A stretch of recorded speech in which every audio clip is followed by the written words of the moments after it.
గెలుపుపై అన్ని పార్టీలు ధీమాతో ఉన్నాయి. కానీ వైసీపీలో అతి ధీమా కనిపిస్తోంది. జగన్ ఎన్నికల ప్రమాణ స్వీకార తేదీ ప్రకటించే వరకు పరిస్థితి వెళ్లింది. అటు వైసీపీ కీలక నేతలు సైతం గెలుపు ధీమా ప్రకటనలు చేస్తున్నారు.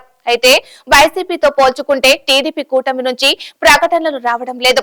క్షేత్ర స్థాయిలో మాత్రం ఆ మూడు పార్టీల శ్రేణుల్లో ధీమా కనిపిస్తోంది.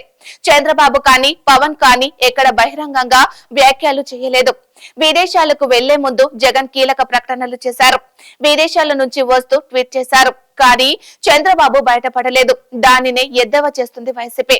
అయితే చంద్రబాబు వ్యూహాత్మకంగానే బయటపడడం లేదని తెలుస్తుంది.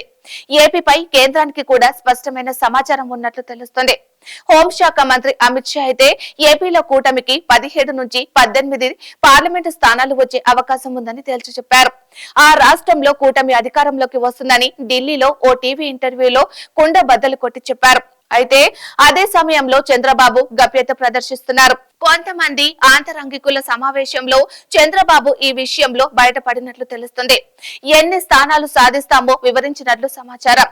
ఏపీలో కూటమికి 122 నుంచి 135 స్థానాలు వచ్చే అవకాశం ఉందని చంద్రబాబు కీలక నేతలకు చెప్పినట్లు తెలుస్తుంది. అంతర్గత సర్వేలు నివేదికలను క్షుణ్ణంగా పరిశీలించిన తర్వాత ఏపీలో కూటమిదే అధికారమని చంద్రబాబు ఒక నిర్ణయానికి వచ్చినట్లు ప్రచారం జరుగుతుంది. అయితే ఇదే బయట పెడితే టీడీపీ కూటమిలో ఒక రకమైన ధీమా వస్తుందని, అది అసలుకే ఎసురు వస్తుందని భావించి బయట పెట్టలేదని తెలుస్తోంది.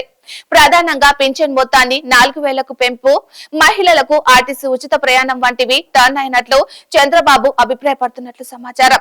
మరోవైపు మూడు పార్టీల మధ్య ఓట్ల బదలాయింపు సక్రమంగా జరగడంతో కూటమికి భారీ ఆధిక్యత లభించిందని నివేదికలో తెలిసినట్లు తెలుస్తోంది.